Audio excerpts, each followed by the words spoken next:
My name is Napoleon Jones-Henderson. I live here in Roxbury for the last nearly 50 years. I work in several different artistic mediums.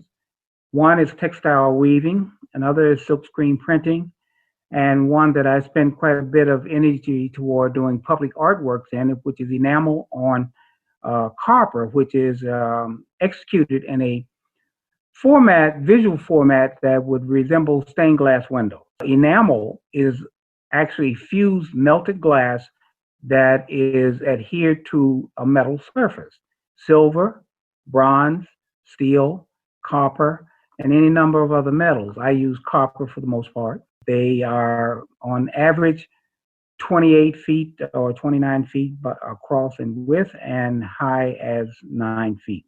My very first one was at Roxbury Community College. It's a set of doors for the entryway to the library, and they have now been reinstalled to the interior of the library. At the lower register of the piece, you see these stylized Sanufu figures marching across the lower level, and those are representative of the people of Roxbury, who kept up the 20-year struggle with the state of Massachusetts to get a community college built here in Roxbury. And the upper register of that composition is two adinkra symbols, which one speaks about wisdom and one speaks about hope. And also you have four stylized masks in there, which represent symbolically the four presidents of the struggle, the 20-year struggle for Roxbury Community College to be physically built. Most recent one, which is installed at the Bruce Bowling Municipal Building, Nubian Square. And the piece is entitled Roxbury Rhapsody.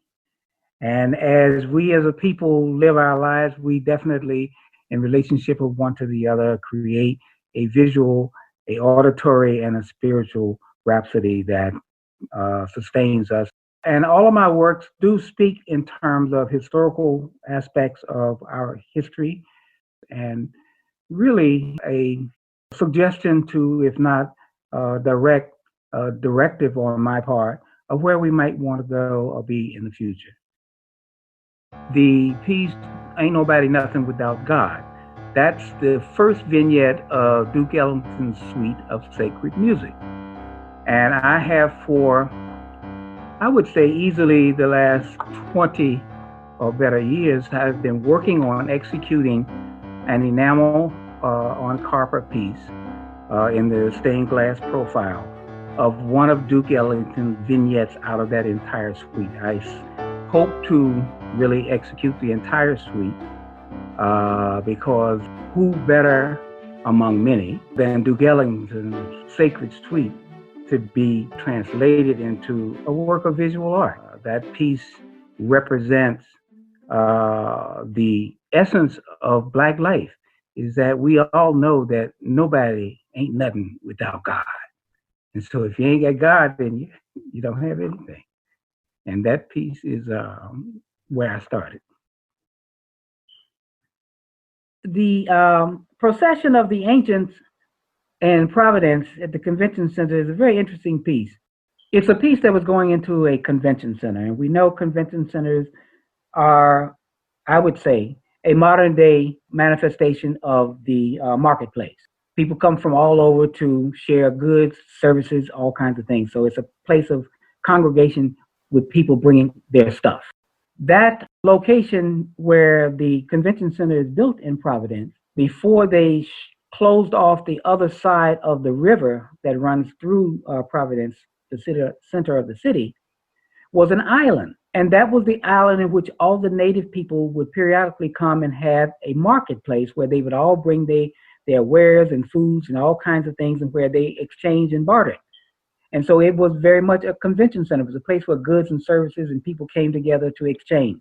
So the title is about the ancients, and I drew upon the Egyptian stylized format of the head figure as a representation of ancient peoples, the spirits of ancient people. They are not a particular person. They have a resemblance to a particular kind of time and place and culture and people, but it's a universal, similar to John Wilson's Eternal Presence head on the grounds of the Museum of the National Center of Afro-American Artists here in Boston. throughout that piece, as there's a detail that shows these turtles, and turtles are very much a part and present in my larger works. I use the turtle because it is a universal symbol of perseverance, steadfastness, and one who reaches their destination through whatever trials and tribulations they are. And every culture in the world has a story or a proverb or something about the turtle.